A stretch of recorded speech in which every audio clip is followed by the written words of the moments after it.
Welcome to another video of Food Nourish Deep Dives, the videocast of foodnourish.net, where we explore topics like health, food, supplements, and alternative approaches to health and wellness. Today, we are tackling a question you have probably asked yourself while standing in the produce aisle.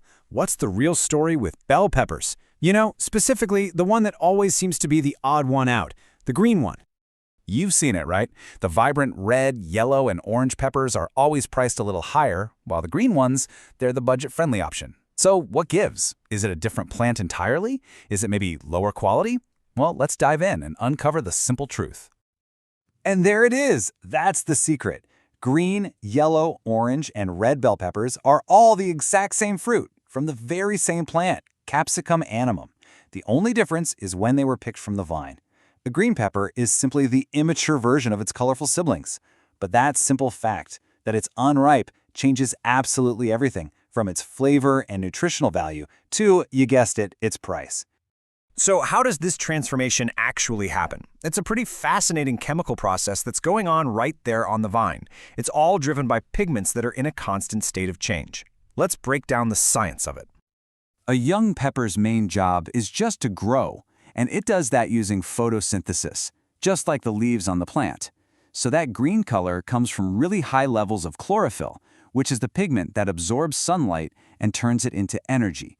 So basically, the pepper is green because it's in full-on growth mode.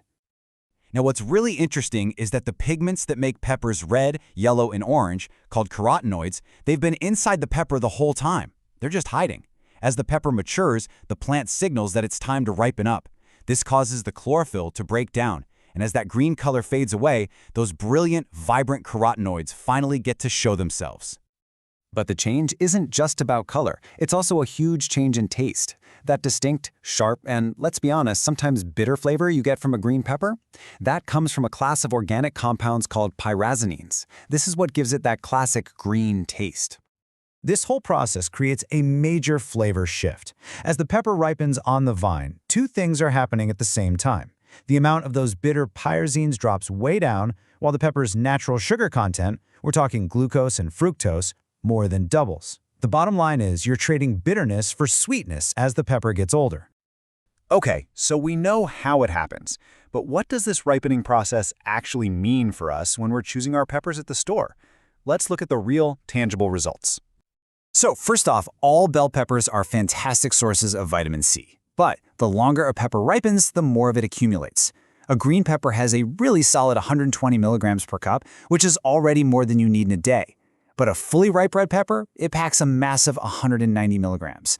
So while both are great, ripeness gives it a pretty significant boost. And the difference is even more dramatic when we look at vitamin A. A green pepper has less than 10% of your daily value. But as those carotenoid pigments develop, the vitamin A content just skyrockets. A red pepper gives you over 75% of what you need for the day, mostly as beta-carotene, which is so crucial for your vision and immune system. It really does become a nutritional powerhouse. Now, after seeing those charts, you might be thinking, well, I should never eat a green pepper again. But that's not the case at all. They are still a very, very healthy food, low calorie, high in fiber. As our source material reminds us, adding any pepper, including a green one, to your meal is always a win for your health. And this brings us all the way back to our original question. Now that we understand the time and the transformation involved, the economics of it all start to make a lot more sense. It all comes down to time, resources, and risk. It's that simple. Green peppers are harvested early. That means less time on the vine, which translates to less water, less fertilizer, and less labor for the farmer. It also means a lower risk of the crop getting damaged by pests or bad weather. Colored peppers, on the other hand, have to stay on that vine for weeks longer, which increases all of the farmer's costs and the risk of losing the crop. That extra investment, that's what you're paying for at the checkout. Speaking of value, if you're looking for great deals on wellness products, you should definitely head over to foodnourish.net/deals. You'll find all sorts of offers from major brands like Perpetua Life, iHerb, Source Naturals, Nootropics Depot, and Bioptimizers.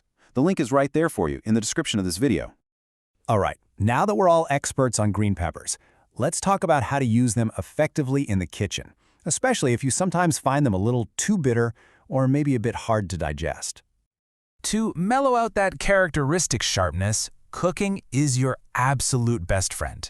Heat naturally breaks down those bitter pyrazine compounds. Pairing green peppers with bold flavors, like garlic or rich meats, also really helps to balance out the taste. And here's a great pro tip. Make sure to trim away all that white, spongy pith on the inside, because that part can be especially bitter. You know, if green peppers sometimes give you a little digestive trouble, that also comes back to them being unripe. Their plant fibers are just tougher. The solution is pretty simple. Just cook them thoroughly until they're nice and soft. And for those with really sensitive stomachs, try roasting the pepper until the skin blisters up and then peel it right off. This removes the most fibrous part, making it much easier to digest. All right, let's have a little bit of fun and bust one of the most persistent myths you'll ever hear about bell peppers. This piece of kitchen folklore has been around forever. You have probably heard this one before, right? You look at the bottom of the pepper, you count the bumps or lobes, and somehow determine its gender. The myth says 4 lobes means it's a sweeter, female pepper, while 3 lobes means it's a male pepper that's better for cooking. Well, yeah, it's just not true. The fruit of a pepper plant doesn't have a gender. The number of lobes on the bottom is simply determined by the specific variety of the pepper and the conditions that it grew in. It has absolutely no connection to its sweetness or its flavor. So, you can officially stop counting the bumps. So, after all this, we get to the final question. With all this newfound knowledge, which bell pepper should you actually be choosing? And here's the key takeaway. It's not about one being better than another. It's all about picking the right tool for the right job. That less sweet, more assertive flavor of a green pepper is actually a huge asset in certain dishes. It's perfect for cutting through the richness of sausage in a skillet or providing that essential bite in something like fajitas. And its sturdier texture makes it absolutely ideal for stuffed peppers. So now you're empowered with the full story of the humble green bell pepper. You know why it tastes the way it does, why it costs less, and how to use it best. The real question is, has any of this changed how you'll look at it the next time you're in the grocery store? Thanks for joining this deep dive. To learn more, be sure to check out the source article linked in the episode's description. If you found this helpful, please like the video. It really helps us grow our channel and continue delivering these deep dives into health matters. And of course, subscribe to our channel so you never miss another episode. We'll see you next time.